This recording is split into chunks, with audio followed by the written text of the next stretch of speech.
Boa noite a todas e todos. Sejam bem-vindos ao seminário A Importância do Projeto na Pesquisa Científica em Comunicação, uma iniciativa do Programa de Pós-Graduação em Comunicação e Territorialidades da Universidade Federal do Espírito Santo. Cumprimento nossos convidados, professor Joseph, professora Cecília Peruso.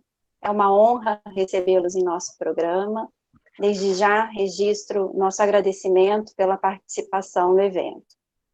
Cumprimento também os discentes, egressos e docentes do POSCOM, bem como os interessados em participar do edital para a turma 2021 do programa. É uma alegria encontrá-los para debater um tema que tanto nos interessa, a construção da pesquisa em comunicação. Cumprimento os professores Edgar Rebouças e Rafael Paes, que estão na organização do debate de hoje. Saúdo ainda os discentes, pesquisadores, convidados da Universidade Federal do Espírito Santo e também de outras instituições. O evento de hoje compõe um calendário de debates que vem sendo realizado pelo programa. Grande parte desse calendário já está disponível, desses eventos, já estão disponíveis no canal do POSCOM no YouTube. Assim, convido para que conheçam o que já realizamos e continuem nos acompanhando. Estimo um excelente evento a todas e todos, e passo então para o professor Edgar fazer a abertura. Olá, boa noite, colegas. Desculpe-nos por essa falha aí, que a gente tentou fazer a transmissão pelo YouTube, mas nesse mundo de pandemia, onde alguns falam aí que é tudo novo normal e que a educação vai funcionar muito melhor a partir de agora sim, que os congressos agora estão revolucionados, coisa nenhuma, né? A gente continua sentindo muita falta de estar junto, de participar do calor aqui de um evento, de estar com vocês, mas pelo menos temos outra opção e a gente está colocando aqui, e para que a gente não perca essa possibilidade de debater esse conteúdo tão importante, a gente está abrindo a sala que a gente estava aqui na sala dos bastidores com vocês. Esse seminário, como a professora Flávia falou, tem essa intenção, né, de abrir mais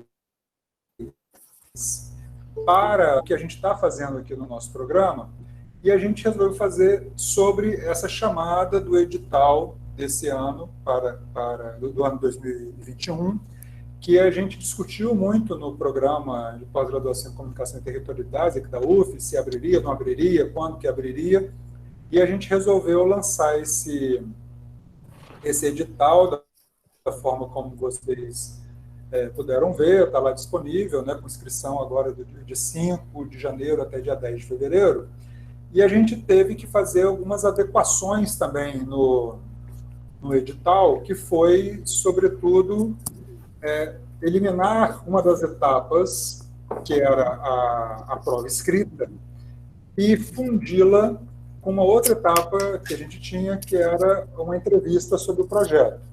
Então, a partir de agora, a gente tem uma etapa, que é a que tem um peso maior, que é com o projeto, uma segunda etapa, que é uma arguição oral sobre o projeto, dialogando com a bibliografia que a gente sugeriu no edital, e um outro momento, que é a análise do currículo de vocês. A gente teve que fazer uma modificação também sobre o exame de línguas, de proficiência de línguas, porque este ano, e a gente não tem a previsão ainda, de que o núcleo de línguas da universidade vai voltar a oferecer os exames, e a gente sabe que os exames de proficiência feitos pelos institutos particulares é muito caro, então a gente fez uma opção de colocar o exame de proficiência para ser entregue até dezembro do ano que vem,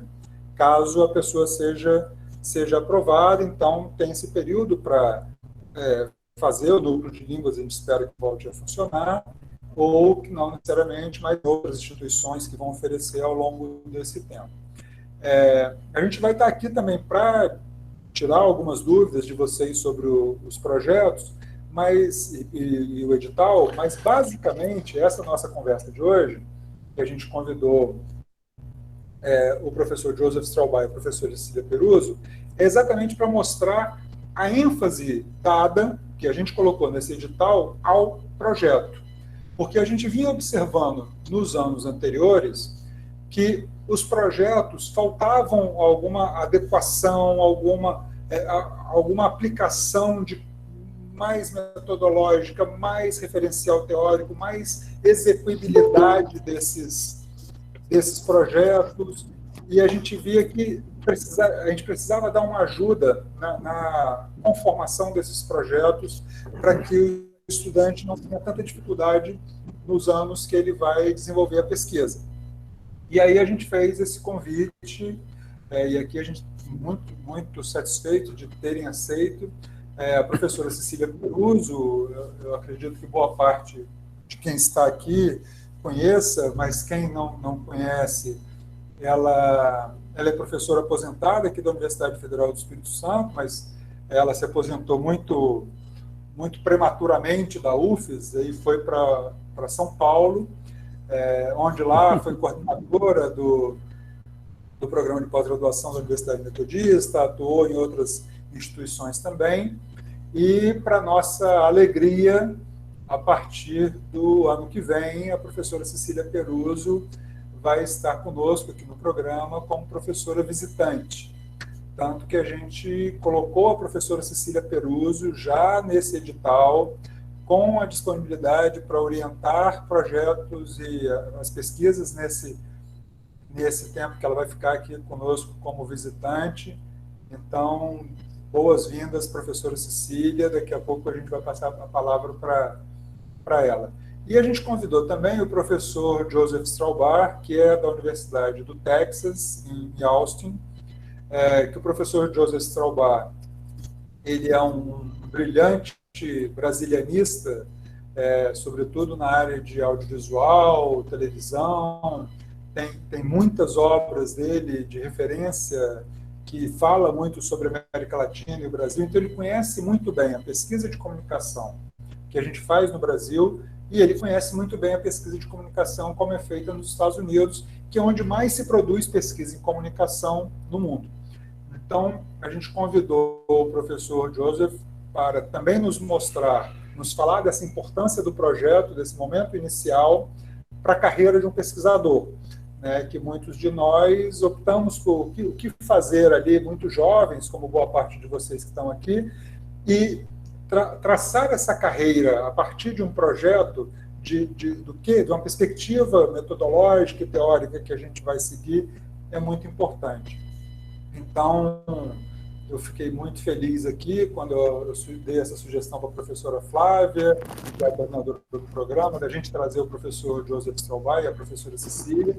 O professor Joseph, eu estaria trabalhando com ele esse ano, durante esse ano de 2020, eu estaria como professor visitante, pesquisador visitante lá na Universidade do Texas, junto com ele a partir de março deste ano, mas como todos nós somos pegos de surpresa, né, com essa Covid, um dia antes da minha viagem para o Texas, cancelaram todos os voos entre o Brasil e os Estados Unidos, as universidades fecharam, o professor Joseph está na casa dele do mesmo jeito que ele estava lá em março, eu estou aqui na minha casa do mesmo jeito que estou desde março, e como vocês todos e todas também estão, todo mundo confinado aqui, mas a vida segue e a gente tem visto que a ciência tem que prevalecer, né? Principalmente no momento tanto de anti-ciência, anti-educação, anti-verdade,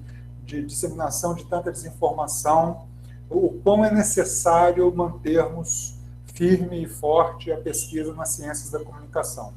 Então, eu vou passar a palavra para o professor Joseph Straubach, para a gente começar, e depois a professora Cecília Peruso. O professor Joseph tem uma apresentação que ele vai fazer junto, eu vou tocar aqui junto com ele. Mas então, professor Joseph, se apresente. Bem-vindo. Muito obrigado, é uma honra ter esta oportunidade a falar com vocês. É uma pena que o Edgar não é aqui no momento, mas vamos prosseguindo e vamos achar uma outra oportunidade. E eu concordei com ele quando ele me convidou para esta ideia, este momento, porque acho que formar o projeto, o que eu penso inicialmente de proposta de projeto, é super importante. Tem que fazer aquela constelação de teoria, de objetos de pesquisa, de observações que você pode fazer e de metodologia para examinar esse objeto de pesquisa. E então, esta ideia é bem interessante. Então, estamos já no meu PowerPoint, Edgar?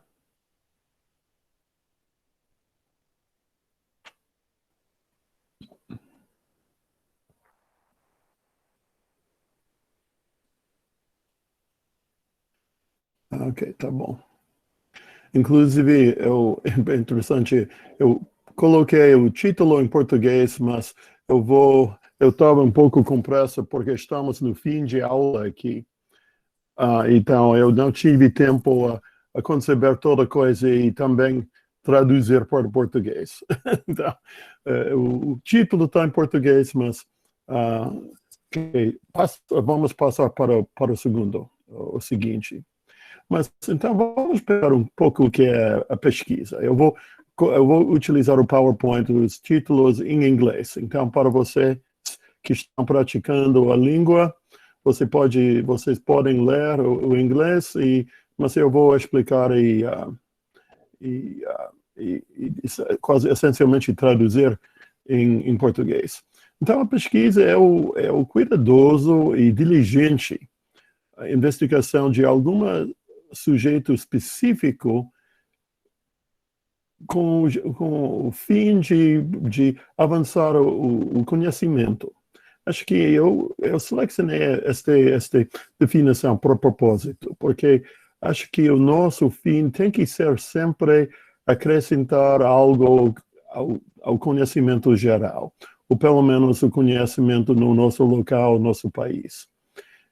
Podemos descrever algo interessante, podemos ter algum entendimento e podemos ter uma certa subjetividade, entendimento da ideia e até um pouco do que é a causa, que coisa é a causa da outra coisa, a causalidade. Mas tudo isso tem que ser ligado, vamos para o próximo slide, com o fim de avançar o conhecimento. Então, como selecionamos o que pesquisar? Muitas vezes é um interesse pessoal, ou quase é uma coisa que para nós é obsessivo. Mas a primeira pergunta que se tem que fazer para si mesmo em selecionar o objeto de pesquisa isto é interessante para outras pessoas, porque às vezes eu mesmo descobri que eu tive uma ideia, porque eu achei excelente, interessante, etc., mas não peguei com as outras pessoas, não tinha um gancho intelectual além do meu interesse pessoal.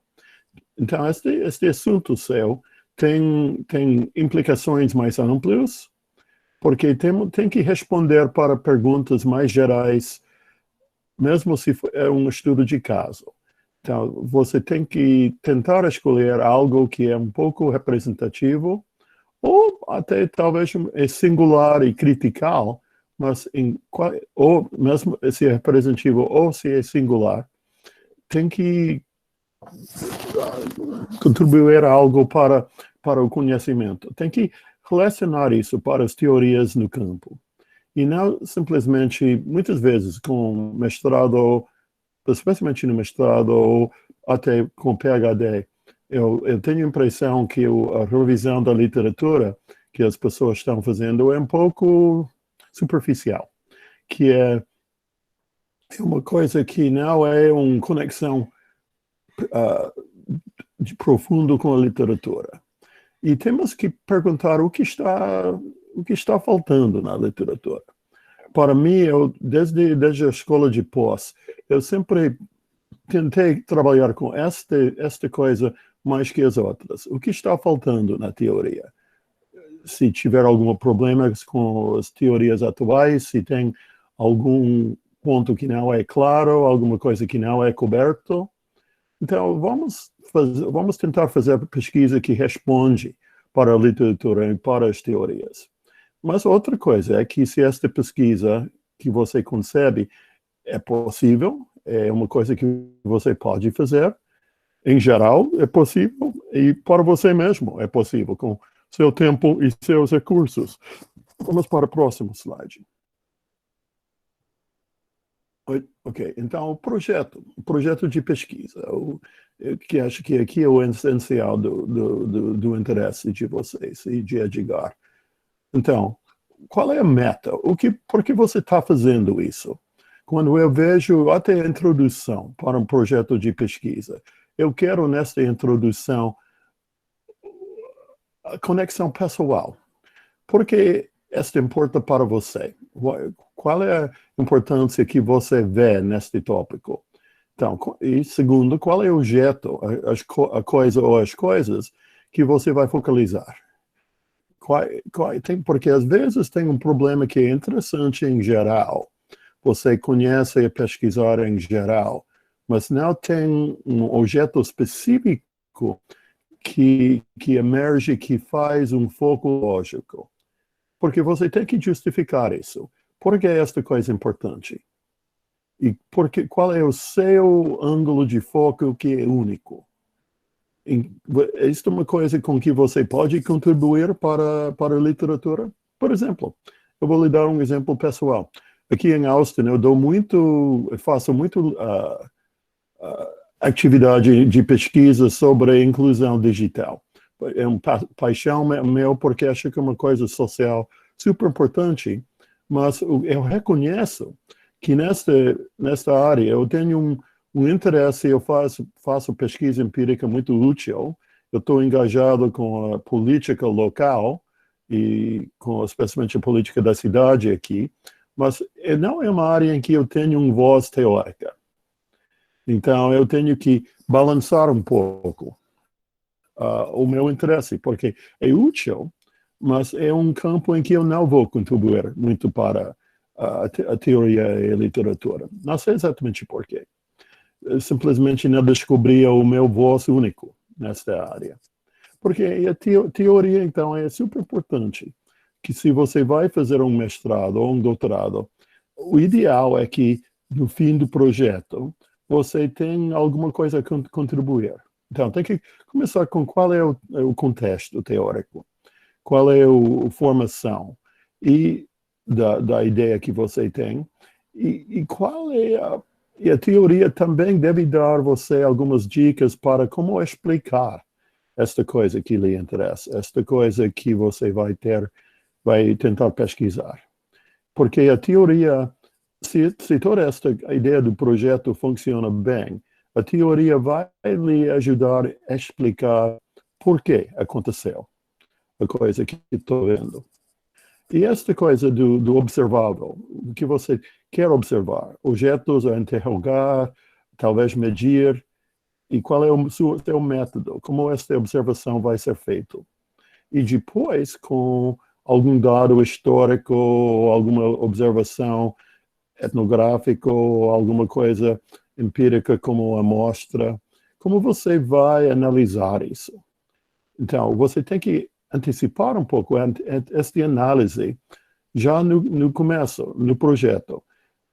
O que você vai obter e como você vai analisar e como você vai fazer sentido do que você encontrou. Então, o próximo slide, Edgar. Então, vou lhe dar um projeto de pesquisa que conheci bastante bem. Foi o meu próprio pesquisa de doutorado. sobre a TV brasileira. Então, eu vou utilizar como exemplo, porque estava mais ou menos na sua situação.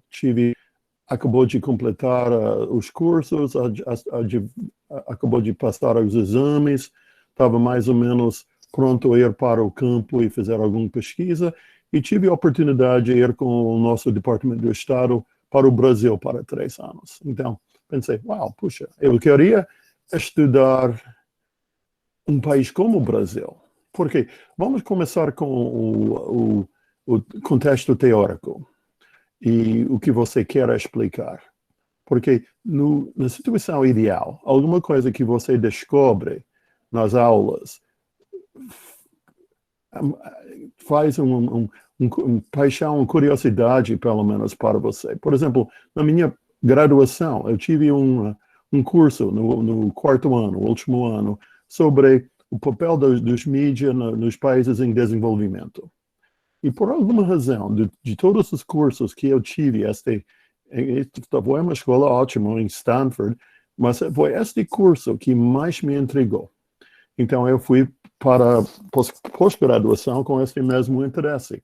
Como está indo o desenvolvimento e qual é o papel de mídia neste processo de desenvolvimento nos países em desenvolvimento? Então, fui à escola de pós exatamente por isso, para tentar entender isso melhor.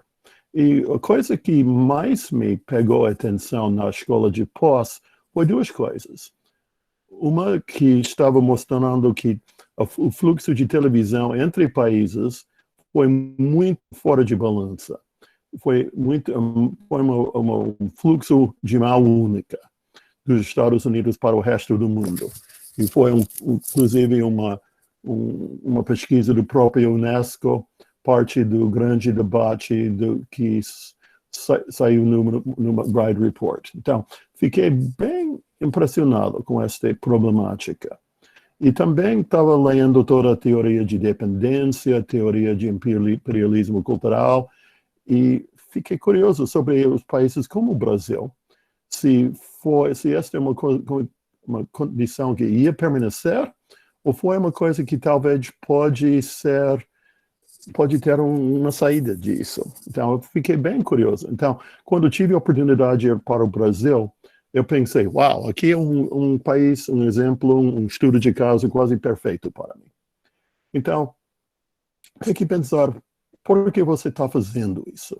Então, eu queria entender os fluxos e eu queria entender como os mídias eram funcionando nesse processo de desenvolvimento. Então, pensei, bem, com a oportunidade de ir para o Brasil, quando eu cheguei, porque eu cheguei esperando, mais ou menos, o pleno imperialismo cultural. Eu já li alguma coisa sobre o caso Time Life TV Globo, que parecia um exemplo óbvio do imperialismo cultural. Eu li o relatório Nordenstern sobre o imbalanço no fluxo e estava esperando um país bem sujeito ao imperialismo cultural quando eu cheguei no Brasil. E, curiosamente, estava tomando um curso de língua. Já tomei cursos de português lá nos Estados Unidos, mas continuei estudando no Rio.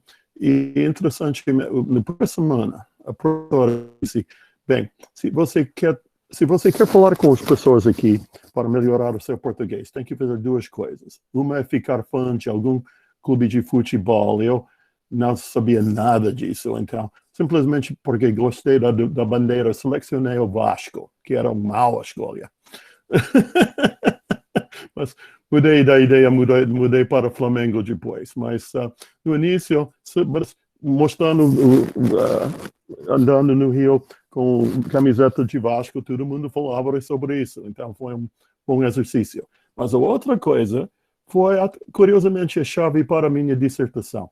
Ela disse, bem, e outra coisa que você tem que fazer é assistir pelo menos preferalmente 2 telenovelas, porque todo mundo está escutando assistindo isso e todo mundo está falando sobre isso. Pensei, puxa, isso não é exatamente o que o Herbert Schiller me levou a esperar. Porque estava pensando que o Brasil não ia ter este nível de produção audiovisual.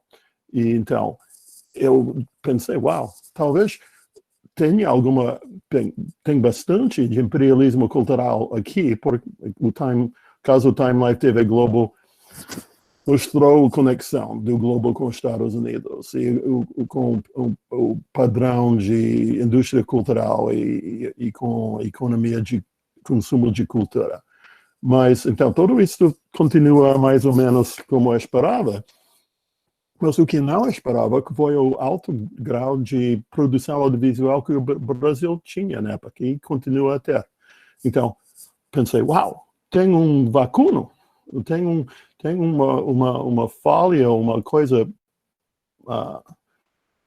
que não é visível na literatura internacional sobre onde está o Brasil. Ninguém sabia, ninguém fora do Brasil sabia muito disso, que o Brasil estava produzindo tanto e que a população era tão engajada com isso. Então, pensei, uau!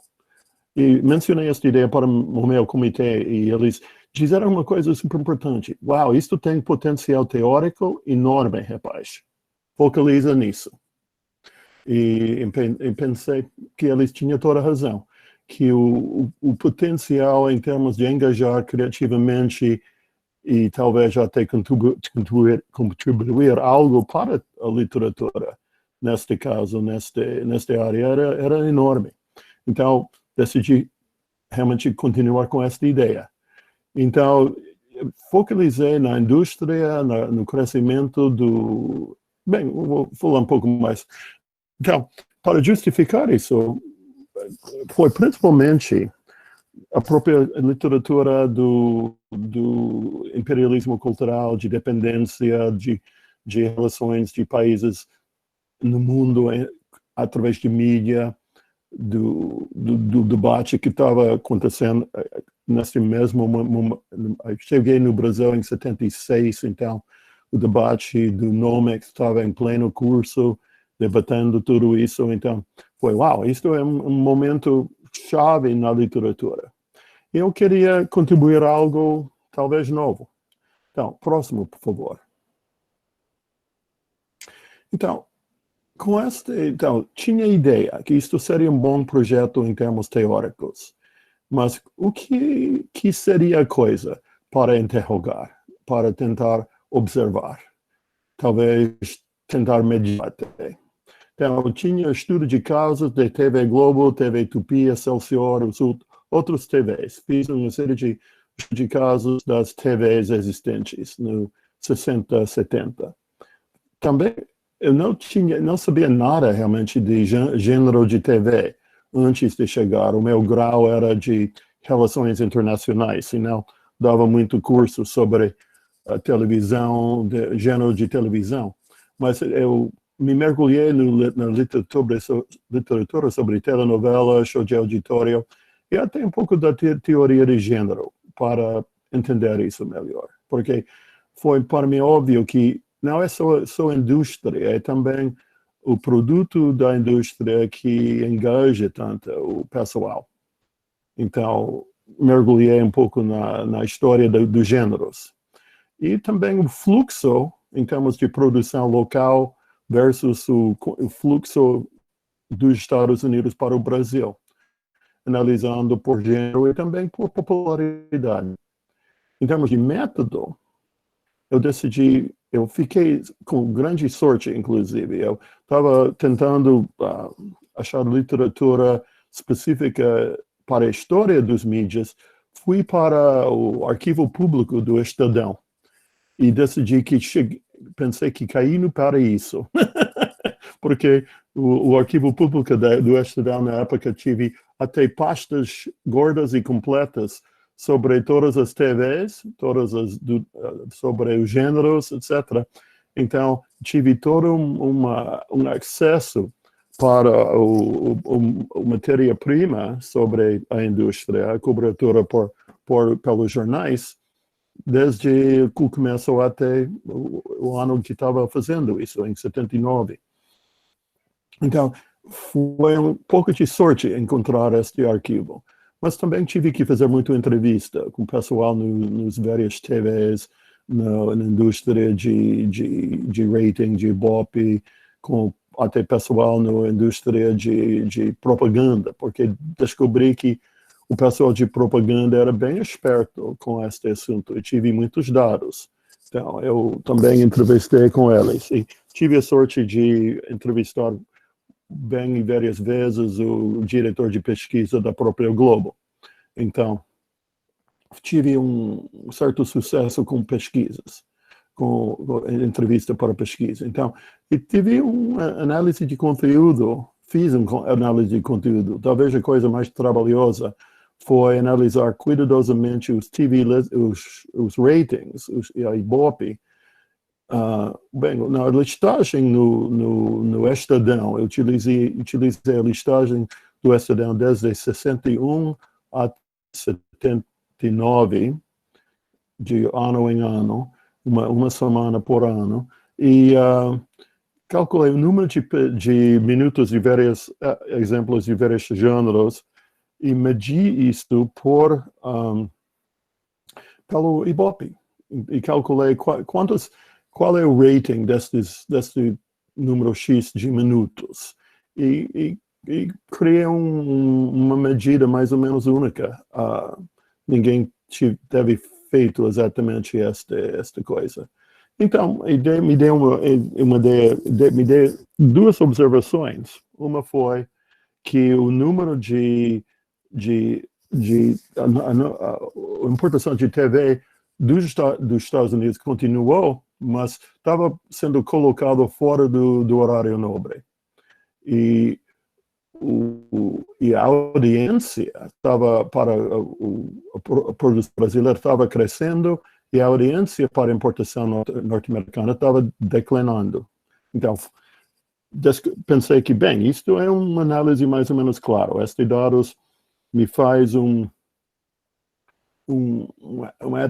alguma coisa adequada. Então, eu examinei a história de Globo contra os outros, examinei os gêneros e dependi bastante nesta medida de onde vai o número de produções, o número de importações e a audiência para as duas coisas. E que estava no horário nobre e que não estava no horário nobre. Então, foi mais ou menos a trajetória deste projeto. Então, eu queria dar um exemplo deste, simplesmente para fazer um estudo de caso mais ou menos adequado para entender um projeto de começo a fim. Então, Edgar, para o próximo. Edgar, quantos minutos mais eu tenho?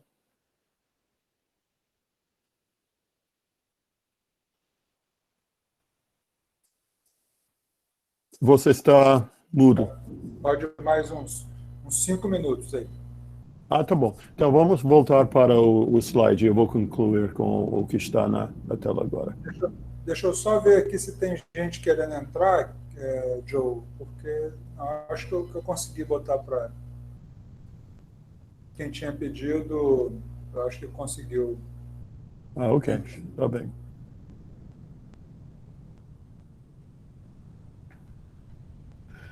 Então,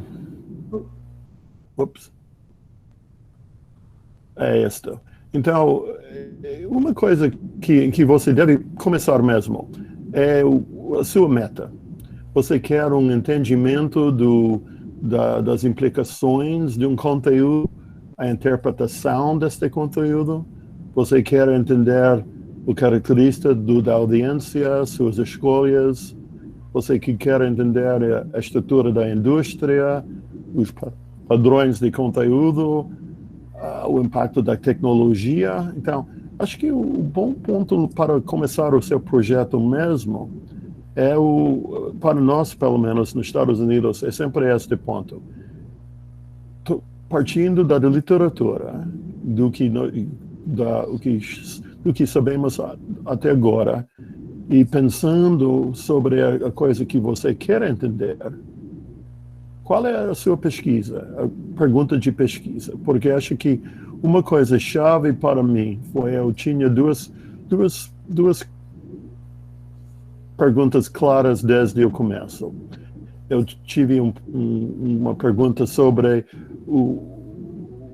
por que a indústria está crescendo tanto e produzindo tanto no Brasil, e uma pergunta sobre qual é a balança de importação entre a importação dos Estados Unidos e a produção nacional, e qual é o preferido pela audiência. Foi as minhas duas perguntas básicas. E foi mais ou menos o que eu tive na mente quando comecei, e foi essas duas perguntas que me guiou durante o processo. Então, o próximo, Edgar. Então, então, tem que ter uma clara meta, tem que ter um objeto de pesquisa, tem que ter uma pergunta a tentar explicar e responder. E a próxima coisa é mesmo a evidência. Como você vai observar alguma evidência para este fenômeno que lhe interessa? E tem que ligar essas evidências através de construções ou conceitos que pode variar. Pode variar. Se você não quer tentar observar algo que é tão fixado que não muda, que não tem alguma possibilidade de mudar com o tempo, mudar com o efeito de várias tecnologias ou forças econômicas, porque você quer analisar algo num ponto, ver o impacto de várias forças e ver o que aconteceu depois. No meu caso, por exemplo, eu analisei cuidadosamente a televisão brasileira nos anos 50 e 60, antes do crescimento de TV Globo. Analisei que realmente era mais ou menos dependente nas importações, mas já teve um crescimento em gêneros de telenovela e de show de auditório e algumas outras coisas. Desculpe, é uma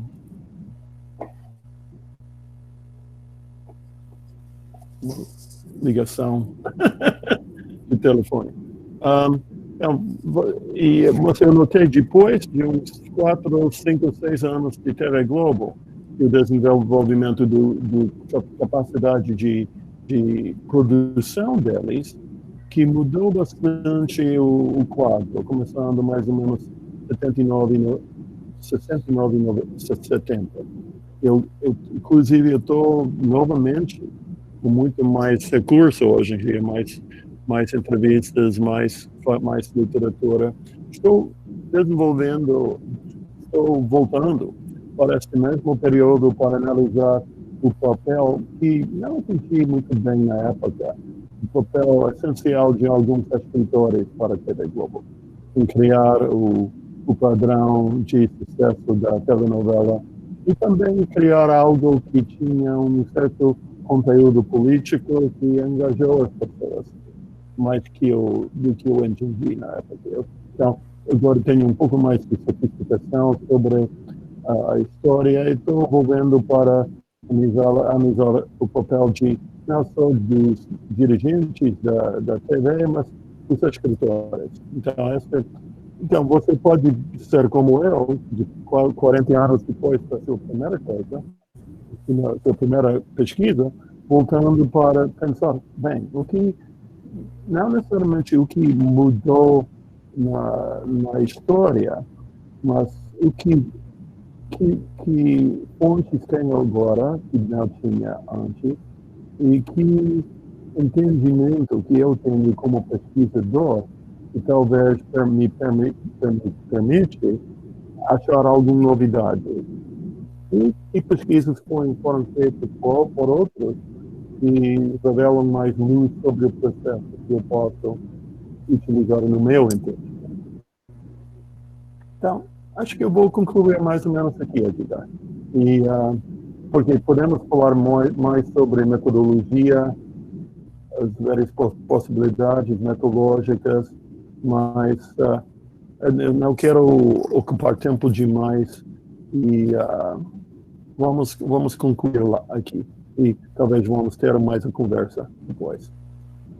Mas esse material a gente pode deixar depois disponível para as pessoas que se inscreveram aqui, que estão presentes, que podem acompanhar essa complementação aí do que o professor Joseph está nos apresentando. Exatamente. Tem mais coisas no PowerPoint que talvez seria interessante para o pessoal. Tá bom. Okay. Colegas, vocês, eu estou vendo aqui que tem várias pessoas tem pessoas que eu não conheço, mas que certamente estão querendo entrar no programa. Eu estou vendo também gente que já se formou no nosso programa, que de repente estão preparando seus projetos de doutorado. Eu estou vendo colegas que estão atualmente no programa, que estão em vias de qualificar, pesquisadores. Isso é muito, muito importante. Alunos, o professor Francisco Machado aqui está falando que tem um pessoal lá da Unesp, de Bauru, está aqui acompanhando também com a gente. Então, está muito interessante ver essa possibilidade de a gente ter o professor Joseph Strauba lá, direto de Texas. A gente gostaria que ele estivesse aqui, depois a gente ia sair, comer uma moqueca, tomar uma cerveja, bater um papo. Talvez no ano que vem. Agora a gente vai ouvir a professora Cecília, mas antes, só um recado aqui. A professora Flávia vai colocar no chat da nossa conversa um formulário para vocês preencherem como uma lista de presença, que depois a gente pode emitir um certificado que conta algumas horas de participação para vocês. Então, professora Cecília, por favor, fique à vontade. Boa noite a todas e todos. É uma alegria estar com vocês nesse momento, mesmo que virtualmente. Seria muito bom estar em Vitória, mas as circunstâncias vão nos levando cada vez mais por virtual. Também, mesmo à distância, é uma satisfação ver o professor Joseph aí participando com a gente. Obrigada, Edgar, e Flávia e Rafael, pelo convite para participar desse seminário. Vocês trazem um tema bem oportuno, né, pelo que eu conheço dos projetos que entram nos programas de pós. É sempre bom conversar sobre o projeto, para que entrem projetos bem formulados, e então essa iniciativa é bem interessante por parte de vocês. Vocês deram o título de A Importância do Projeto de Pesquisa Científica em Comunicação. Eu diria que um projeto de pesquisa bem feito não é só importante, mas necessário para qualquer pesquisa. É um elemento que pesa muito no processo de seleção, de ingresso num mestrado ou num doutorado, e que também pesa muito ao se pleitear recursos em agências de fomento. Eu trabalhei uns 3 anos como representante da área no CNPq, e o projeto que se apresenta é fundamental. Então, é muito importante que a gente aproveite esse momento de entrada num programa de pós-graduação para trabalhar bem o projeto de pesquisa, porque quem quiser seguir a carreira acadêmica vai precisar saber, né, elaborar um projeto de pesquisa com bastante precisão e com bastante competência. E também para quem quiser ser professor, né? Eu acho que, como professor de pós-graduação, é muito importante que também saiba orientar bem, né, os projetos de pesquisa. E também eu vejo como importante, porque o projeto de pesquisa bem feito encurta caminhos, né? Ele dá uma direção, evita que o aluno, o pesquisador, fica dando voltas, fazendo aquele zigue-zague, né? Vou, não vou, o que eu vou fazer, não vou, indecisões.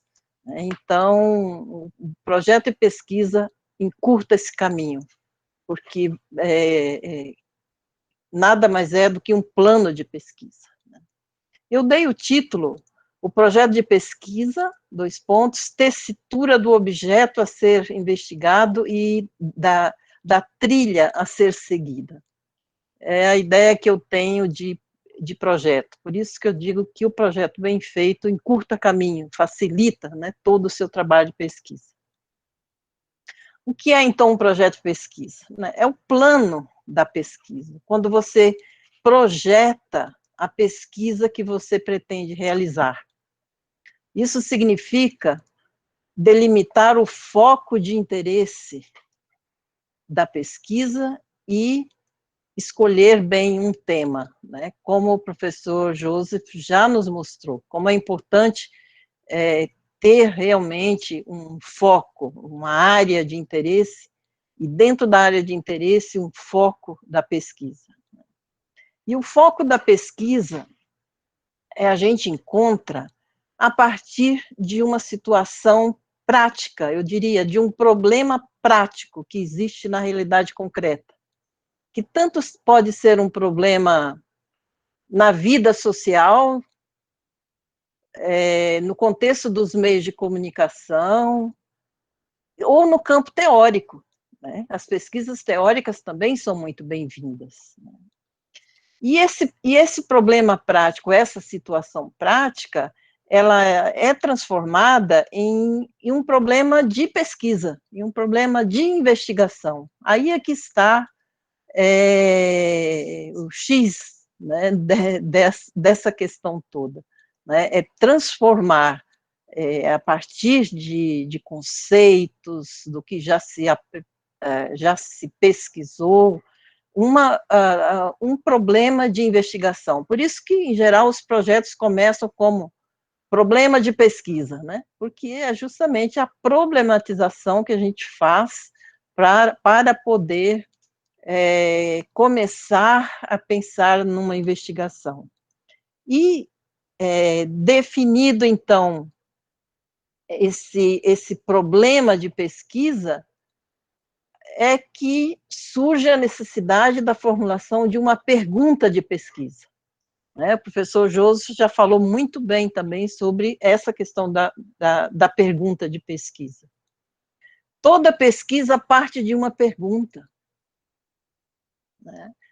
E problema de pesquisa é diferente de pergunta de pesquisa. Tem gente que coloca uma pergunta e acha que já fez o projeto. Não é. A pergunta decorre do problema de pesquisa, do que é problematizado, né? E essa pergunta advém de uma curiosidade na perspectiva do que realmente você gostaria de compreender, do que realmente você gostaria de conhecer melhor, porque não existe as explicações ainda, né, disponíveis para aquele problema que você está querendo investigar. E a partir dessa problematização e da formulação de uma pergunta, e eu reforço, a pergunta tem que ser uma pergunta ousada, tem que ser uma pergunta instigante, não é uma perguntinha qualquer. Uma perguntinha qualquer não vai te levar muito longe, né? Então, o segredo é encontrar realmente uma pergunta instigante, uma pergunta que aponte realmente para a necessidade de uma investigação de fôlego. E depois disso, claro que você vai formular a hipótese, os objetivos, a fundamentação teórica, como também já foi falado, né, é muito importante, né? Ter realmente uma base conceitual que vai fundamentar a sua pesquisa, Isso significa que realmente tem que ler bastante. Não basta ler 1 ou 2 livros, né, ou artigos, né? Hoje em dia está muito na moda ler artigos. Nós precisamos, sim, buscar os fundamentos de uma determinada temática, né, que ajudam a explicar, né? Precisamos conhecer até onde o conhecimento avançou. Precisamos conhecer várias perspectivas teóricas para saber qual delas se adequaria melhor para fundamentar a nossa pesquisa. E, eventualmente, até uma pesquisa que possa contribuir gerando conhecimento novo, né, para melhorar todo esse conhecimento existente. Mas, junto com o referencial teórico, é importante também pensar na revisão da literatura sobre o seu tema. Senão, se a gente não conhece o que já foi publicado sobre o seu tema ou no entorno do seu tema, a gente corre o risco de achar que está fazendo algo novo, genial, quando aquilo ali já foi pesquisado, né? Então, realmente, a gente precisa fazer a revisão da literatura, do que já se pesquisou sobre o tema, para, a partir daí, achar alguma lacuna, achar alguma perspectiva que ainda não foi estudada, ou, enfim, sistematizar aquilo que já foi estudado, né? Então, há muitas perspectivas que se abrem, né, a partir da revisão da literatura. E outra parte fundamental no projeto de pesquisa são os procedimentos metodológicos. Precisa-se desenhar o traçado metodológico e apresentá-lo de forma competente e detalhada, né? Nós temos que dizer qual o tipo de pesquisa, por exemplo, se é uma pesquisa bibliográfica, se é uma análise de conteúdo, se é uma etnografia, se é um grupo focal, né? Mas fundamentar também essa escolha, tanto do ponto de vista conceitual, quanto da pertinência do tipo de pesquisa que você quer fazer para responder a sua pergunta de pesquisa. E é muito necessário mostrar, então, o passo a passo do desenho metodológico que você vai desenvolver.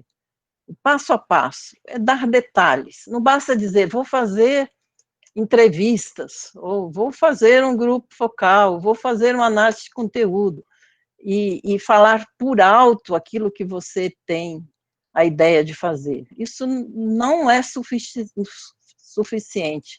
Realmente, a parte da metodologia de um projeto de pesquisa é essencial, porque ela vai delinear toda a pesquisa futura, né? É o planejamento metodológico que tem que estar em detalhes. Eu queria falar um pouquinho mais, então, da metodologia, porque, para mim, a metodologia é uma pedra do sapato na área da comunicação no Brasil.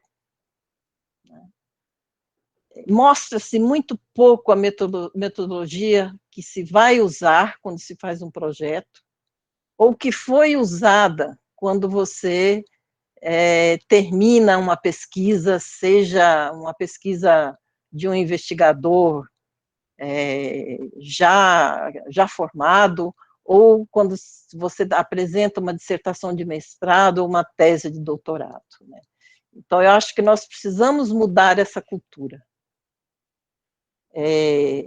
Às vezes eu tenho a impressão que as pessoas querem esconder a metodologia, de tão pouco, né, que é falado sobre a metodologia. Às vezes tem gente que quer resolver o problema metodológico, tanto no que de uma pesquisa que vai ser feita, quanto de uma pesquisa já feita, parece que quer esconder para si, é um segredinho ali, né?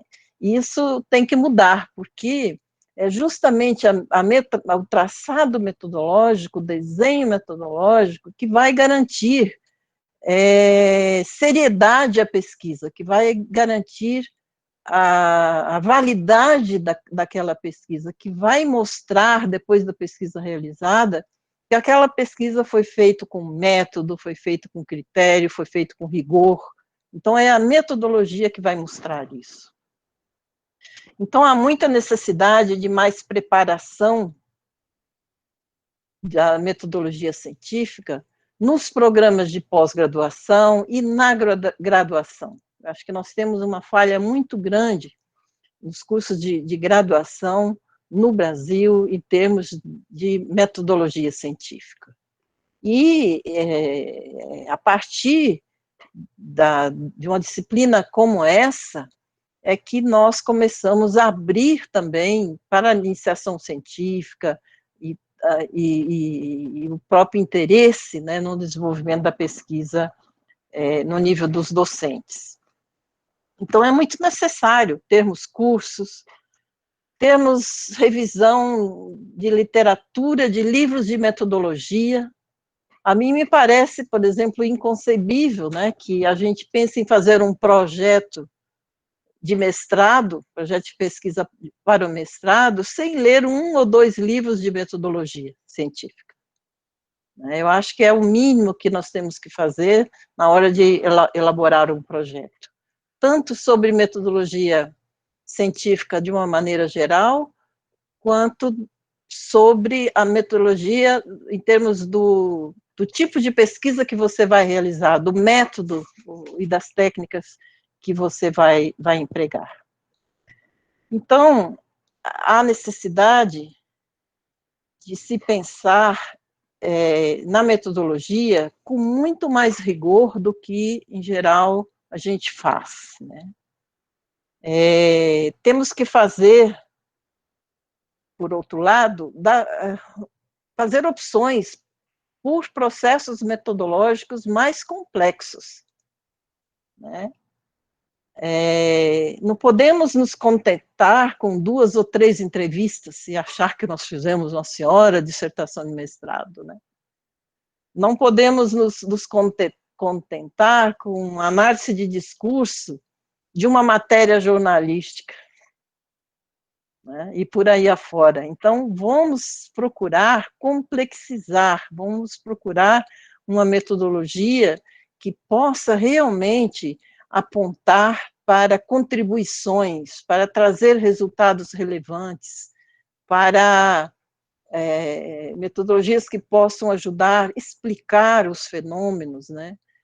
Buscar suas razões, as suas configurações, as relações entre os elementos que compõem aquele fenômeno, não meras descrições, né, como forma de fazer avançar o conhecimento. Outro aspecto interessante da metodologia, que eu gosto de ressaltar, é que ela inclui métodos e técnicas, e que há uma diferença entre métodos e técnicas, que às vezes a gente usa também como sinônimo, né? Você vai fazer entrevistas e fala que o método que você empregou é de entrevista semi-estruturada, né?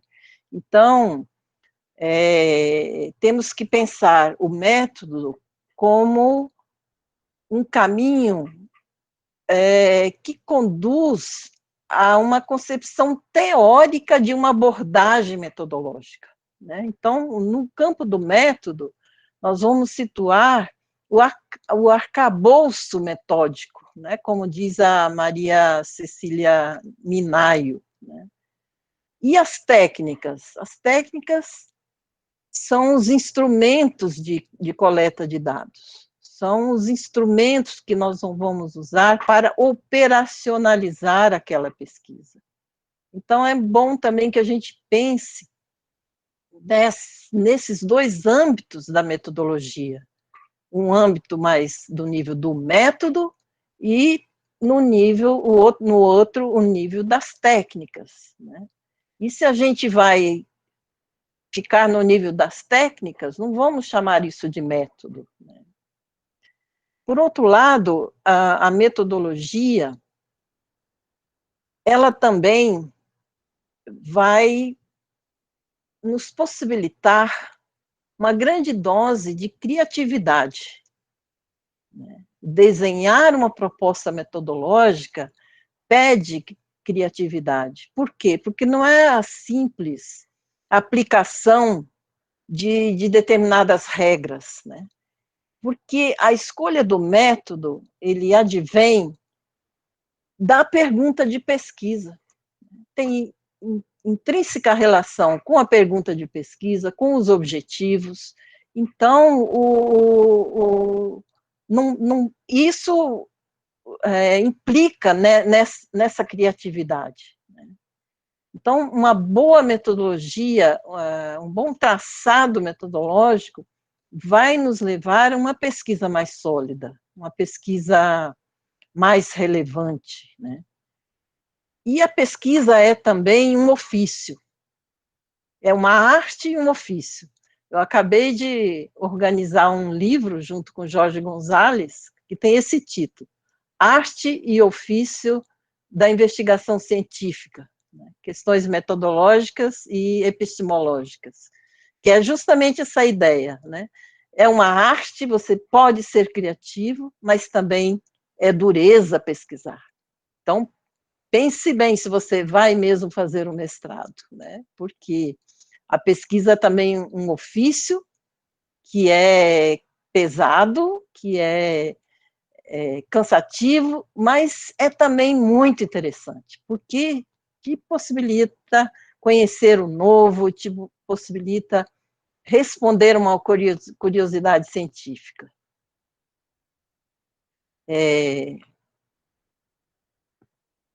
A escolha também do método de pesquisa tem muito a ver com a posição do investigador ou da investigadora em termos da epistemologia da ciência, né? Às vezes isso não está claro para quem vai pesquisar, mas toda escolha metodológica, toda escolha para o tipo de pesquisa que você vai dizer, mesmo a pergunta, implica numa posição dentro da epistemologia da ciência, dentro dos grandes métodos, das grandes correntes de pensamento. Então, a visão de ciência com que nós trabalhamos vai sim influenciar nos recortes de pesquisa que nós vamos fazer, vai influenciar na pergunta que nós vamos fazer e na busca das respostas que nós vamos fazer. Então, é muito importante a gente pensar a pertinência da metodologia a ser empregada com essa problemática de fundo da pesquisa. Queria falar um pouquinho também sobre a escolha do tema. Primeira coisa importante na escolha do tema é um real interesse de quem pesquisa por aquele assunto, por aquele tema.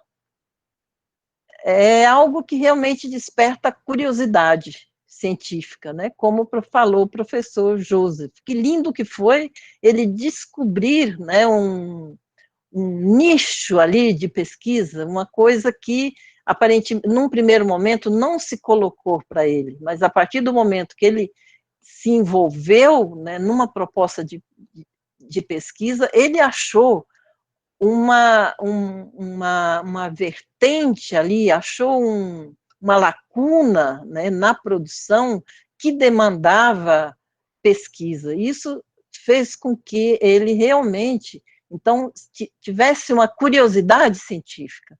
Esse, acho que é o grande motor, né, da pesquisa, que vai nos levar a investigar, vai indicar o nosso interesse de pesquisa, vai nos despertar para a busca em pesquisa. Pesquisar é buscar. Se você quiser escrever um livro, você escreve, né? Você não precisa fazer uma pesquisa, não precisa fazer um mestrado. Então, vamos pensar o projeto de pesquisa como esse elemento que vai te dar um norte, né, para a pesquisa. E também, se você vai escolher o seu tema a partir de um interesse daquilo que você quer saber, a pesquisa não vai se tornar algo enfadonho, né? Então, eu acho um risco muito grande quando os estudantes são meio que persuadidos a fazer uma pesquisa sobre um tema que interessa ao orientador, né? Nem sempre aquele tema interessa ao aluno, né? Então, daí a importância realmente da escolha, né, por esse interesse. Num programa de pós-graduação, é muito importante também a afinidade da escolha do objeto de pesquisa com as linhas de pesquisa do programa. É importante por causa da orientação, porque as linhas de pesquisa sempre vão agregar professores que já trabalham aquelas temáticas, né, correlatas, e também é importante porque a CAPES exige a adequação entre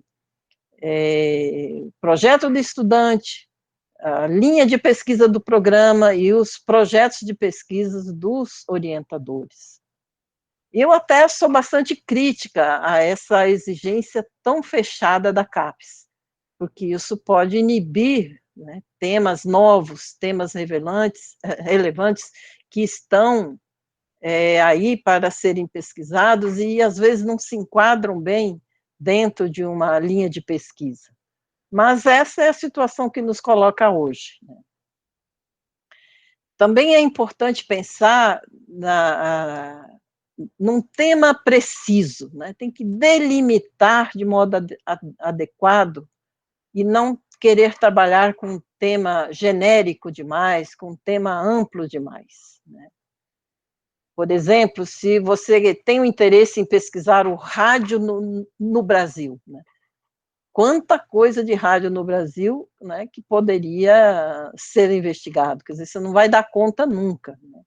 Então, pense uma delimitação, por exemplo, rádio educativo no Espírito Santo na última década, aí você vai tornando viável, né, a investigação. Um outro elemento da escolha do tema, e aqui eu vou usar uma orientação de um autor de metodologia que se chama Cláudio Moura Castro, que ele vai dar 3 palavrinhas, né, que nos orientam a escolher bem um tema de pesquisa, ou decidir, né, a escolha de um tema. O tema tem que ser importante, original e viável. Viável é o mais fácil, né?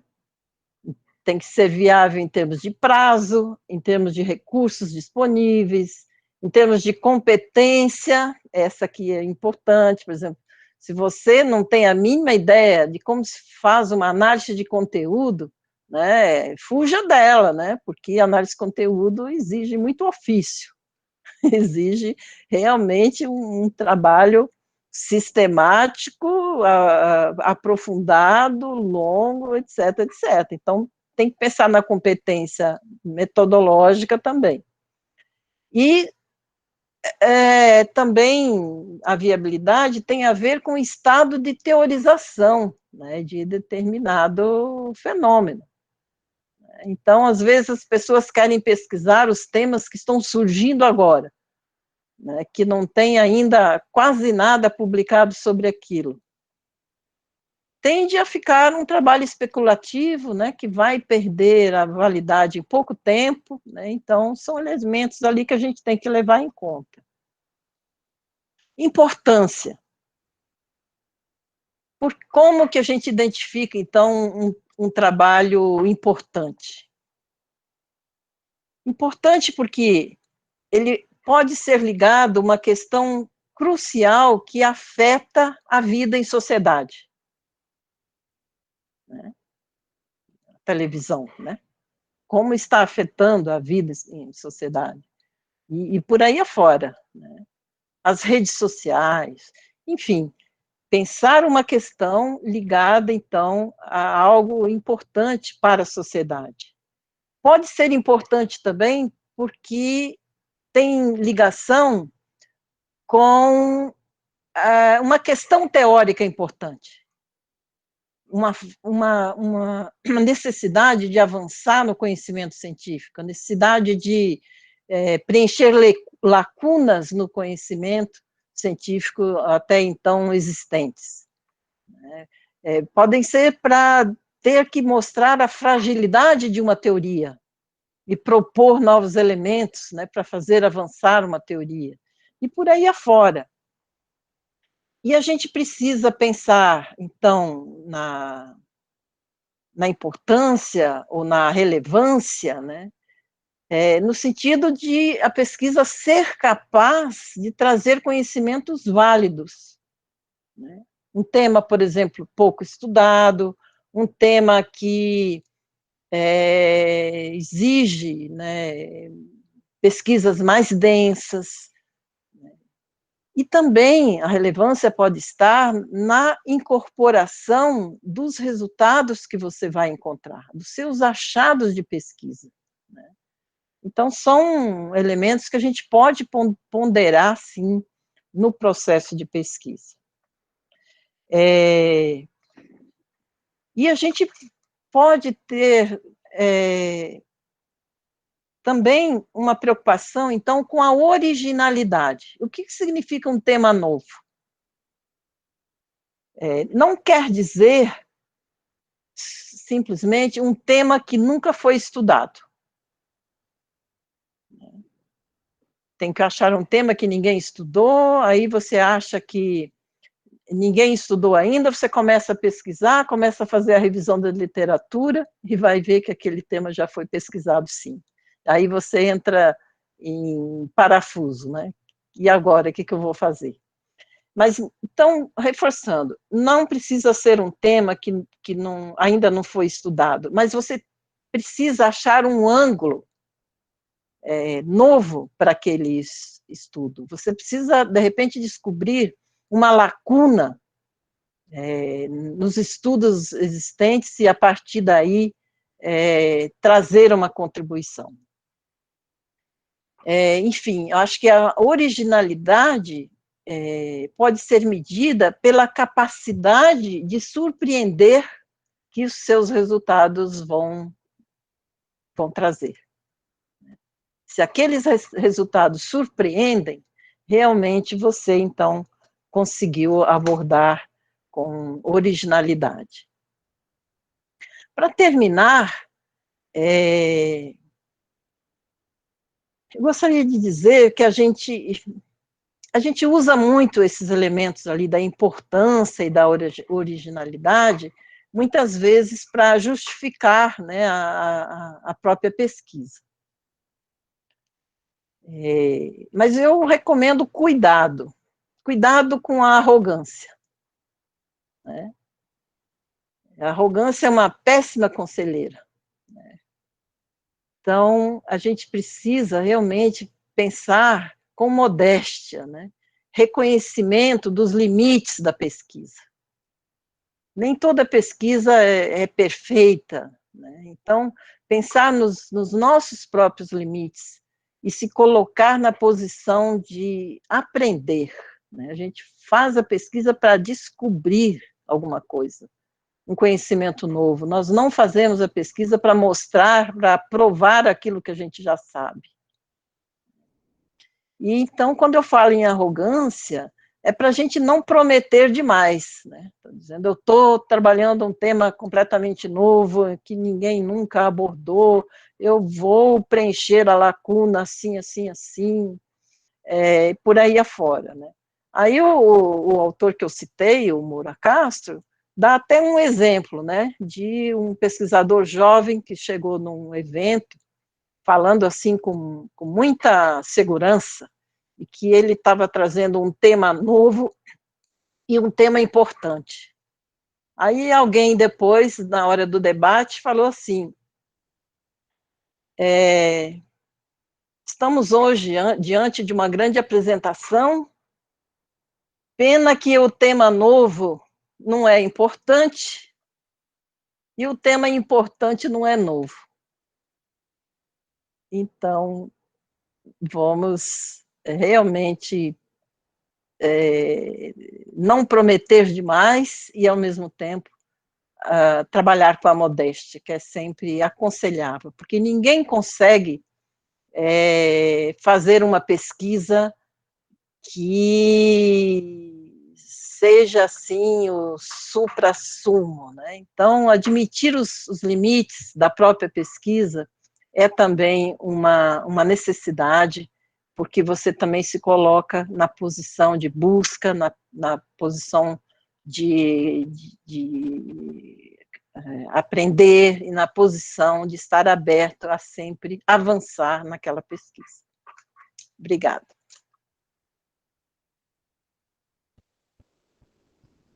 Obrigado, professora Cecília.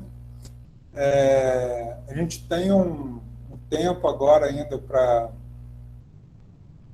a gente bater um papo aqui, tirar algumas dúvidas.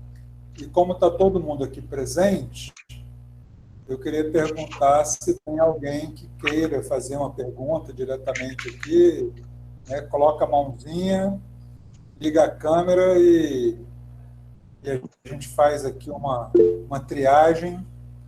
O primeiro que já colocou aqui, o professor Francisco Machado, lá da Unesp de Bauru. Aliás, aqui pela lista que a professora Flávia colocou para vocês preencherem, já preencheram lá o formulário, tem gente da Federal Fluminense, tem gente da Bahia, da UFBA, tem gente do Rio, alguns aqui de Vitória, dá para ver uma presença bem legal aqui, representativa de vocês. Então, professor Francisco, liga sua câmera aí para a gente ver. Aí. Boa noite, tudo bem? Estão me ouvindo bem? Ligou. Isso. Francisco. Ei, Cecília, oi. Primeiro, um prazer muito grande falar com vocês, revê-los. Esperava ver a Cecília no Intercom esse ano, mas infelizmente não deu, né, Cecília? Ligar também. Pois é. E, Joe, um prazer revê-lo, rapaz. Muita saudade de você mesmo. Muito obrigado. Aí. O Intercom tirou de 10 dias, né? Tá uma loucura. Pois é, já pensou que fosse presencial de 10 dias? Que maravilha. Aí tá entrando. Bom, gente, eu gostaria de fazer uma pergunta, assim, porque essa tema de metodologia de pesquisa, né? Eu trabalho bastante aqui com os alunos na pós também, mesmo sem ser o professor da disciplina, porque realmente, como a Cecília falou no início, é uma coisa que dá muita dor de cabeça para os alunos, né? E Joey, eu tive um professor de metodologia na graduação, muito rígido, sabe? No primeiro dia de aula, ele deu um livrinho para a gente, pequenininho, do discurso do método, do René Descartes, para a gente ler e fazer uma resenha. No primeiro dia de aula, a gente nem sabia o que era isso. Esse meu professor, que é o Edgar Rebouças, né? Aí assustou, hein, cara? Nossa, mãe, nunca tinha ouvido falar do método, na dúvida, na pergunta. Deu o que deu, ó. Virou o grande pesquisador, pós-doutor aí, ó, viu? Eu tive a sorte mesmo de ter, né, esse choque, né? Choque cultural, assim, tão no início. Mas aí eu sempre falo com os alunos aqui, aí a pergunta que eu faço para o Joseph e para a Cecília. Vendo mesmo, resgatando um pouco o discurso do método e como ele divide lá a construção do pensamento, lá desde aquela época, e vendo principalmente a fala de vocês aqui hoje, a gente ainda não constrói o pensamento baseado nas ideias de Descartes do século XVI, ou seja, não tem quantos anos nós construímos o pensamento da mesma forma, né, do mesmo método.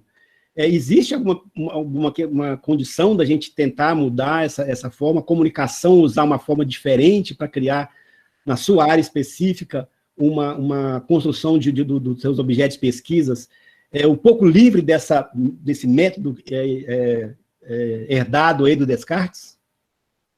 Muito obrigado, Edgar, obrigado pela participação. Uau, interessante.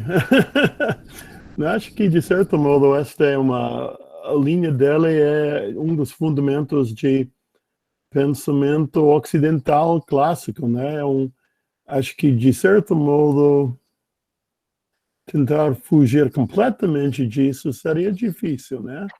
Porque temos tido bastante variação em teoria, bastante variação em método, mas eu diria uma coisa complementar à sua ideia.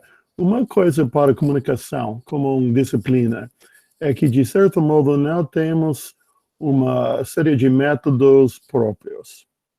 E, de certo modo, é desvantagem, mas também, de certo modo, é vantagem. Porque eu fiz comunicação para graduação e relações internacionais para pós. E as duas coisas, infelizmente, para mim, tiveram campos de teoria e método bem distintos. Na minha época, a comunicação era muito marcada pela uma linha psicológica, de efeitos de mídia na psicologia do individual, que eu achei bastante fechada. E foi por isso que eu queria fugir um pouco para algum ponto de vista mais amplo e descobrir a economia política, descobrir toda uma série de teorias que veio disso, descobri muita coisa de sociologia e de ciência política.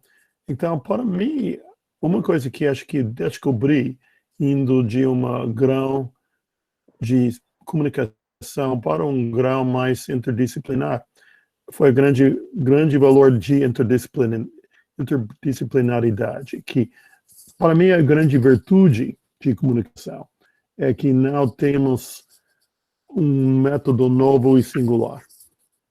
Seria minha resposta. A grande vantagem que a gente tem é que temos elementos de psicologia, de sociologia, de ciência política, e é uma riqueza para nós. Acho que não é uma grande desvantagem. Acho que quase tudo isso ainda está no limite que você colocou. Mas dentro desse limite é uma grande variedade de perspectivas e métodos que a gente pode utilizar, que para mim é uma riqueza. Cecília, por favor. Acho que tem o lado e há necessidade de rigor no método científico, que não se pode fugir muito disso, mas há também a possibilidade de uma pesquisa, hoje em dia, não ser uma camisa de força, né? Então, por isso que os vários métodos de pesquisa têm a ver com correntes de pensamento, né? Então, dependendo da corrente de pensamento, dependendo da posição epistemológica, né, na qual essa corrente de pensamento se situa, é possível, sim, a gente não pensar a pesquisa simplesmente como aplicação de regras, né, e assim por diante. Então, acho que o desafio é talvez a gente dar um passo atrás, né, tentar compreender um pouco essas correntes de pensamento e, a partir daí, se preparar para métodos que permitem um outro desenrolar no processo de pesquisa, né? Estou pensando aqui no materialismo histórico dialético, estou pensando no construtivismo, né? Que enquanto, por exemplo, para a corrente mais positiva, né, do positivismo, tem uma visão de ciência, essas outras correntes têm outras visões, né? Por exemplo, no construtivismo, a grande perspectiva é que esse conhecimento ele é gerado num processo de pesquisa, né? Permitindo uma relação entre sujeito e objeto de uma forma dinâmica, de uma forma relacionada, né, de modo a reconhecer também que aqueles pesquisados também têm conhecimento e podem contribuir no processo de pesquisa, né? Então, é diferente de uma visão de pesquisa na perspectiva mais tradicional e universalmente aceita e que se quer fazer como única ciência válida, né, que é achar que a verdade está lá no objeto, né, e que você precisa se distanciar dele para poder conhecer aquela verdade, entre aspas, né. Então, acho que sim, hoje em dia não, há sei lá quantos anos, séculos, né, já existe, sim, outras correntes, outras possibilidades de pesquisa. É um embate complicado, é um embate difícil, né, mas é um embate muito rico, porque nenhuma pesquisa também é descompromissada, né, ela sempre está num contexto da sociedade que serve a alguns interesses. Então, essa disputa sempre vai ocorrer. Importante, do ponto de vista epistemológico, então, a gente se posicionar. Está pesquisando para quê, né? A serviço de quem, né? E isso acho que vai ajudar nesse nosso posicionamento. Uma frase que o Joseph falou, que me marcou muito, ele falou, pesquisar alguma coisa que tenha valor, né, a partir da sua realidade, ou a partir do seu país, né, aí está o segredo, né, isso implica numa posição epistemológica, né, essas escolhas, né, e pesquisar com que finalidade? Não é simplesmente para ter um título, né, você quer pesquisar com alguma contribuição para algum segmento da sociedade, né. Deixa eu, antes de passar para alguém aqui, deixa eu só complementar algo que aconteceu comigo. Então, quando eu comecei minha pesquisa, né, eu tinha uma vertente mais engajada, transformadora, militante e tudo, e a gente seguia muito um caminho epistemológico, né, alguns paradigmas, sobretudo, disso que o Joe falou, da teoria da dependência, do imperialismo cultural e tal. E aí, de repente, eu me deparei com um texto de um gringo lá, né, falando, o título do artigo era O Declínio da Influência Americana na Televisão Brasileira. Exatamente isso que ele apresentou aqui, né? E eu falei assim, mas peraí, assim, como assim, né? Todo mundo sabe que a televisão americana influencia demais no Brasil e tal e tal. E eu falei, esses americanos vêm para cá e não entendem nada. E aí, quando eu fui ler o rigor metodológico que ele tinha aplicado e que desconstruía tudo aquilo, toda aquela crença, né, que uma corrente teórica me conduzia, eu falei assim, mas peraí, realmente, a gente vai parar para analisar a programação da televisão, a gente vê que tem muita novela, muita série, muito telejornal, tem os horários que passam filmes americanos, são de madrugada.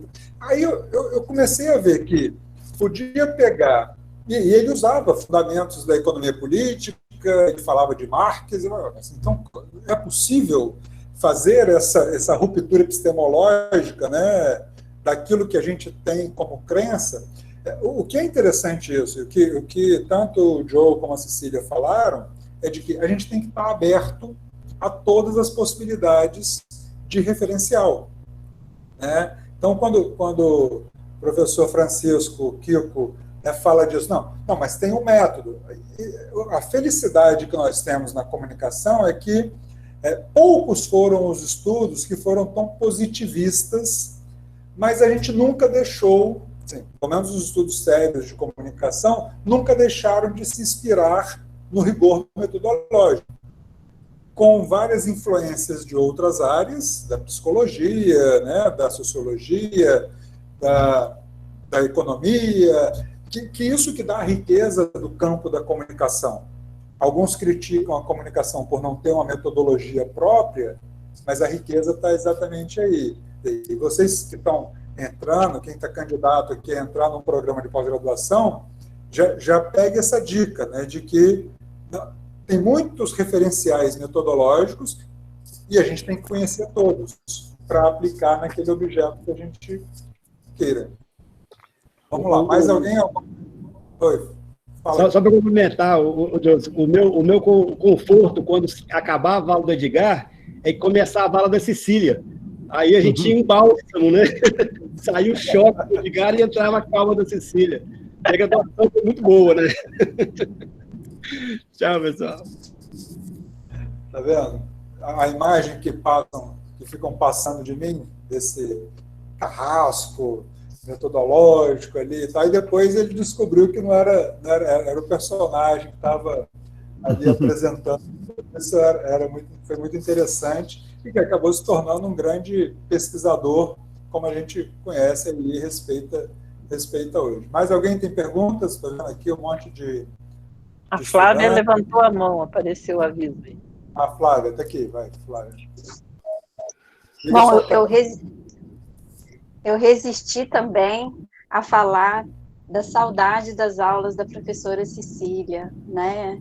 Muito bom ouvir aqui, e são lembranças preciosas, né? Então, eu vou trazer aqui duas questões. Uma,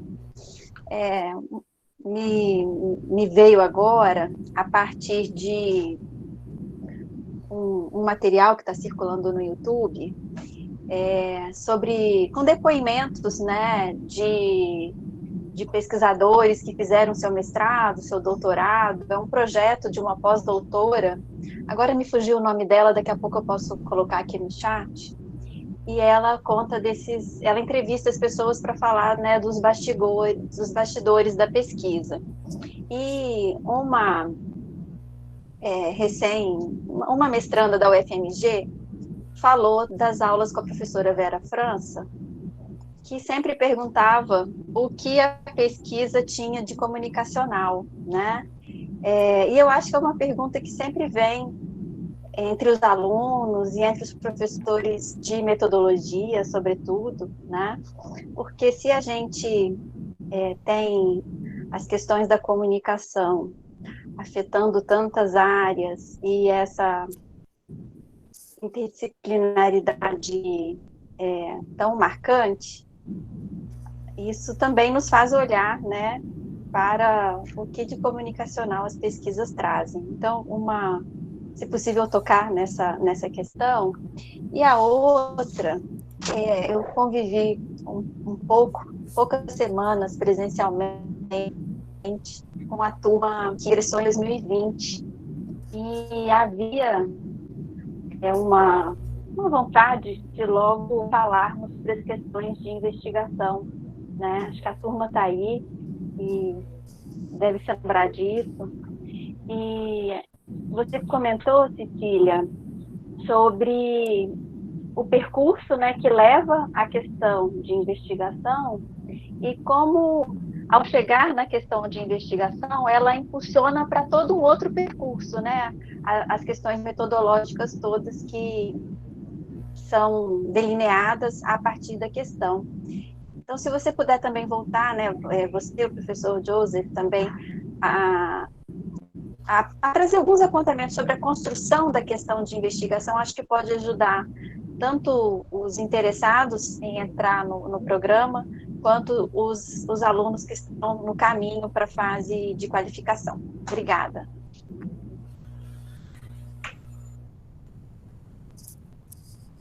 Joe, Cecília. Joseph, pode? É interessante, porque esta ideia de como construir a ideia inicial da pesquisa é interessante. Acho que, referindo para uma coisa que Cecília disse, se eu entendi bem, é que um bom lugar para começar são as coisas que são importantes para você. Quais são as perguntas ou para a sua situação pessoal, por exemplo, sua identidade, ou para a sua situação social, os problemas que você veja na sociedade. Qual é a coisa mais importante? Qual é a coisa que mais lhe provoca pensar, que mais lhe provoca a questionar o entendimento que você tem das coisas que tem lido. Então, para mim, esta coisa de uma certa paixão sobre uma certa construção. Então, paixão acho que é o ponto de partida. Então, com isso você veja como este é construído na literatura. Esta coisa que para mim parece tão importante. Então, como este é tratado na literatura existente, como é construído. E coloca essas duas coisas em conversa. Se a sua paixão é explicado já pelo que está na literatura, ou que tem uma lacuna, alguma área em que você pode entrar e contribuir algo. Então, para mim, a construção é entre estas coisas, sua paixão, seu interesse, a literatura existente e as oportunidades que você vê para contribuir algo. Acho que esta colocação que a Cecília colocou do pesquisador ou do autor sobre método, Mora Castro, a viabilidade, aqui muita gente sempre pensa isto é possível. É importante, mas a relevância, a importância, acho que a gente deve começar com importância para você mesmo e depois a relevância para a sociedade e a possibilidade de ser original. E depois vem, acho que, o fator de viabilidade. Sim, sim. Sobre a questão, né, de pesquisa, eu acho que é difícil a gente achar a pergunta de pesquisa. Não é algo muito fácil. E às vezes as pessoas querem fazer muitas perguntas de pesquisa. Eu recomendo, fuja disso. Encontre a pergunta central, porque se você abre muitas perguntas, você vai abrir muitas frentes, né, e possivelmente você não vai conseguir corresponder bem a todas essas frentes. Então, encontre uma pergunta central para a sua pesquisa, de modo que ela realmente dê o norte, né, para a pesquisa como um todo. E que não esqueça, você não pode esquecer dessa pergunta no decorrer da sua pesquisa. Né? Que às vezes a gente faz essa pergunta lá, bonitinha, e depois esquece, né? Desvia, vai para um monte de coisas, tal, e perde o foco, vamos dizer. Então, é bem importante isso. E não podemos, às vezes, confundir também um objetivo com pergunta de pesquisa. Às vezes as pessoas que fazem várias perguntas, de fato, se você troca a pergunta por um verbo inicial, é um objetivo que você tem, não é uma pergunta. Né? Então, tem que desenvolver um pouquinho essa técnica também, né, de fazer o projeto. E o importante pensar na pergunta, quando eu falei uma pergunta instigante, ousada, né, é justamente uma pergunta que você ainda não tem resposta. Né? Uma pergunta que te empurre para pesquisar, para debruçar, né, num mundo de fontes, né, que você vai ter pela frente para conseguir ter a resposta. Né? Então, a pergunta é sempre uma dúvida. Né? Eu vejo assim a questão da pergunta de pesquisa. E sobre o fato de a pesquisa versar sobre comunicação, o campo da comunicação, eu acho muito importante a gente não perder também esse foco, né, nos programas de pós-graduação em comunicação. Porque se é um programa de pós-graduação em comunicação, é importante que as pesquisas busquem entender a comunicação, né, em algum contexto. né? Não vai pesquisar um outro tema de outra área, né? Porque as outras áreas não vão pesquisar a comunicação, são nós que somos da comunicação. Não pesquisarmos a comunicação, a gente está deixando realmente de contribuir para o campo, né? Eu vejo, por exemplo, em outras áreas, por exemplo, que antropologia, né, que fazem estudos interessantes ali, mostrando alguns processos, e às vezes a comunicação entra de raspão, vamos dizer, né? E não há uma abordagem específica da comunicação.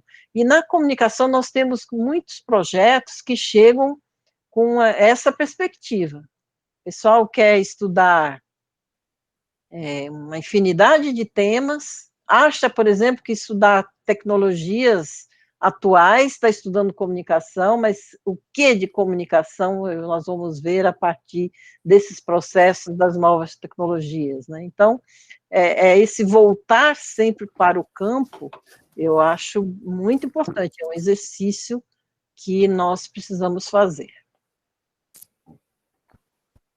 Eu queria fazer uma pergunta também rápida aqui para os dois, sobre como é que é o nosso papel como pesquisadores, né, cientistas, e aconselhando a todos esses que querem entrar na vida acadêmica, em um mundo onde cada vez mais a ciência está sendo negada, onde a gente está voltando, né, um momento de pré-iluminismo, pré-renascimento, quando as pessoas chamam de pós-verdade, eu prefiro falar que é pré-verdade, né?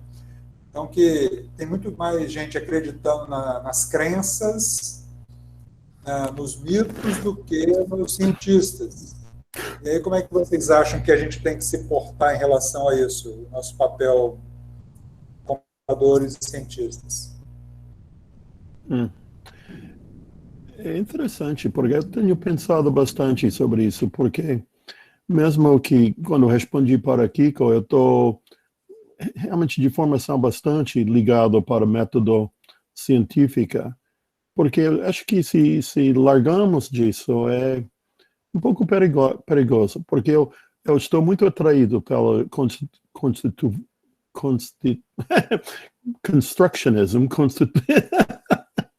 e pela ideia de todos os pontos de vista são válidos, pouco essa ideia de pós-moderno, que até do próprio antropologia, a ideia em que a interpretação é talvez a coisa mais interessante.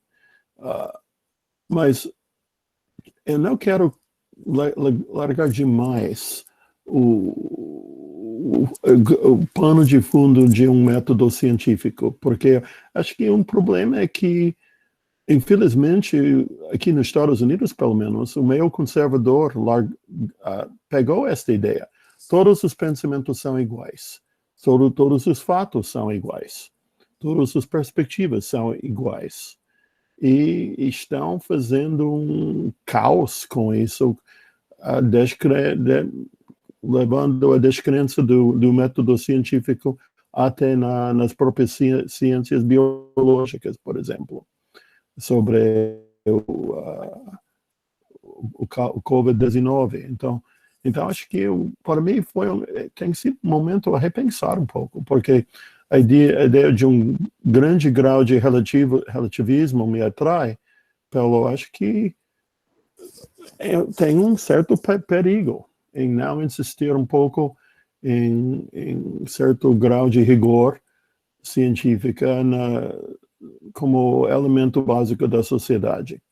Porque acho que chegamos, infelizmente, num momento em que, pelo menos nos Estados Unidos, as forças conservadoras apropriou o debate e estão pensando que, bem, o que diz algum cara no YouTube é igualmente válido ao que diz o Centers for Disease Control, o CDC.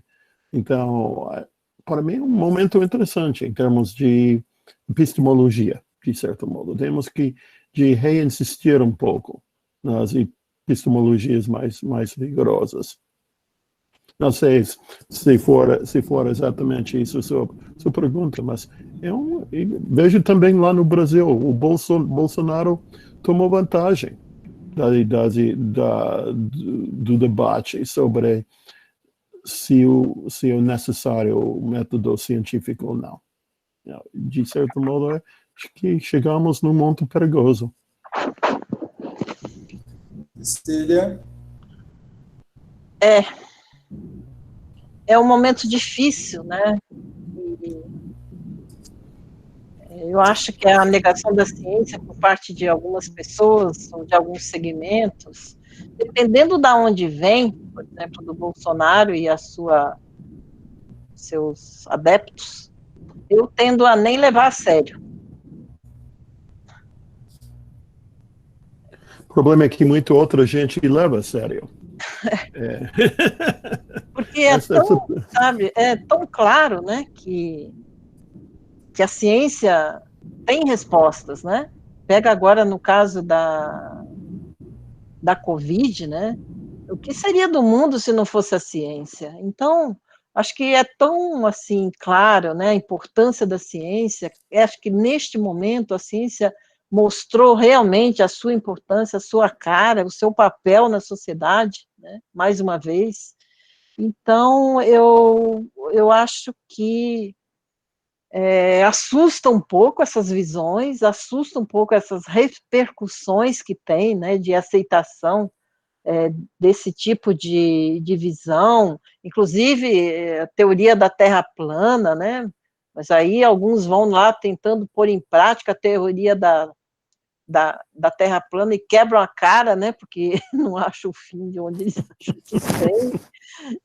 A questão da vacina, né, também, depois de uma conquista aí de tantos anos, né, da efetividade das vacinas, vem gente pondo em dúvida, mas eu acho que é um movimento transitório que nós estamos vivendo aí, e que ganhou voz, né, mas que também não é a voz predominante, a gente também não pode se enganar, né, com isso. Porque essas vozes, que vão muito na linha do senso comum, da informação falsa, grande parte dessas vozes são vozes robotizadas, né? Às vezes você pensa que tem um batalhão ali, quando você vai ver, sei lá quantos por cento são de contas falsas, são de perfis falsos, são perfis movimentados a partir de robôs, né? Então, eu acho que a gente se assusta um pouco com isso, e nós, principalmente aqui, depois de uma eleição, né, do atual presidente, isso tudo assusta, mas também eu acho que a gente percebe todo um processo de manipulação, né, que é feito, que foi feito, e que essas coisas eu acho que, não sei, eu posso estar muito errada, mas eu acho que tendem a não se sustentar, né? A realidade está mostrando que isso não se sustenta. Então, eu acho que o nosso papel enquanto pesquisadores, não diria cientista, eu não me considero uma cientista, né, enquanto pesquisadores, realmente tentar contribuir por meio das nossas investigações com respostas válidas, com respostas consistentes, né, feitas realmente com rigor, mas com criatividade, com amor também, né, e de modo a fazer frente a esse embate, né, que sempre existiu e sempre vai existir.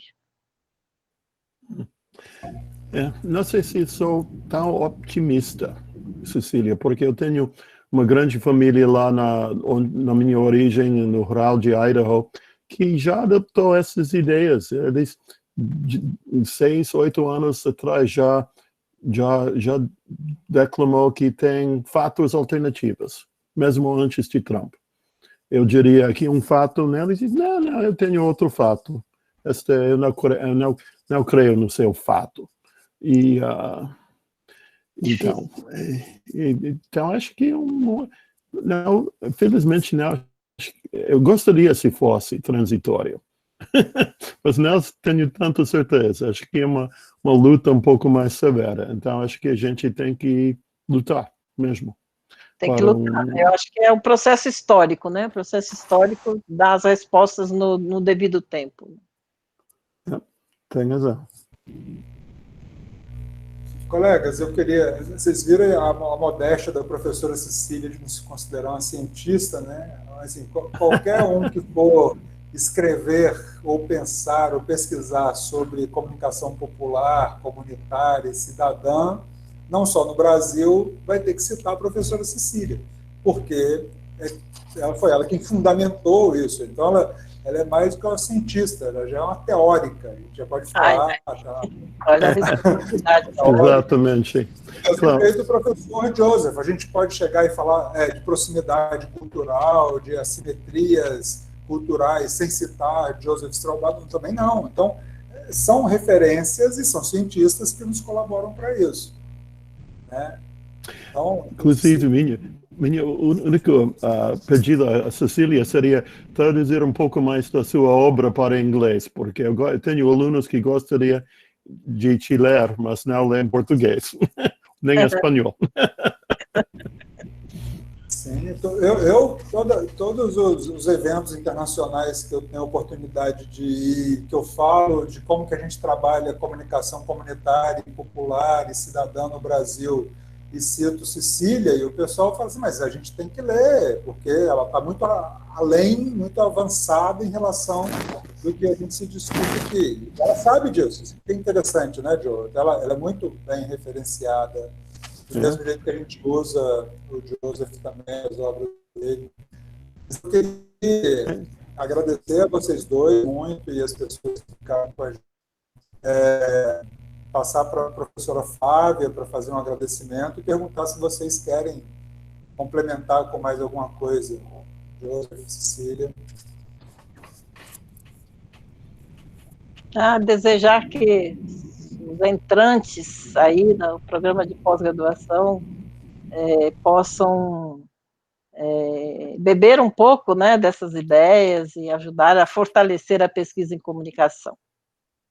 Eu também agradeço o convite. Adoraria isso, ver uma nova onda de pesquisadores disso. Agradeço suas palavras, dedicar rasgação de seda. Obrigada, José, por sua contribuição. Obrigado, Cecília. É ótimo ver vocês de novo, né? Mesmo virtualmente, né?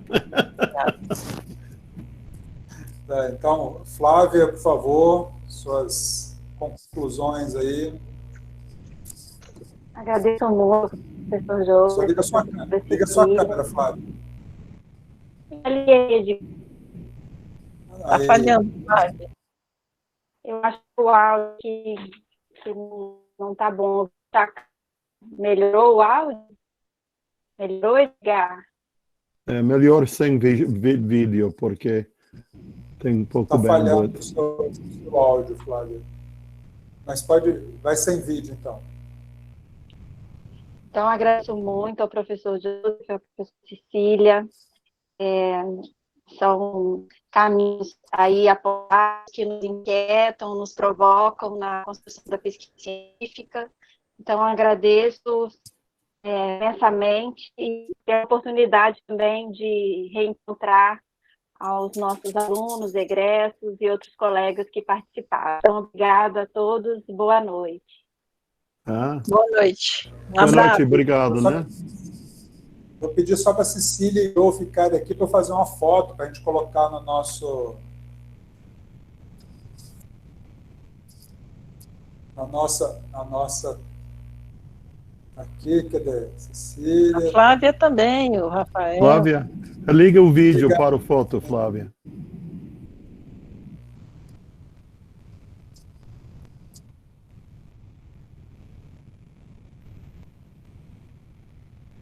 Flávia.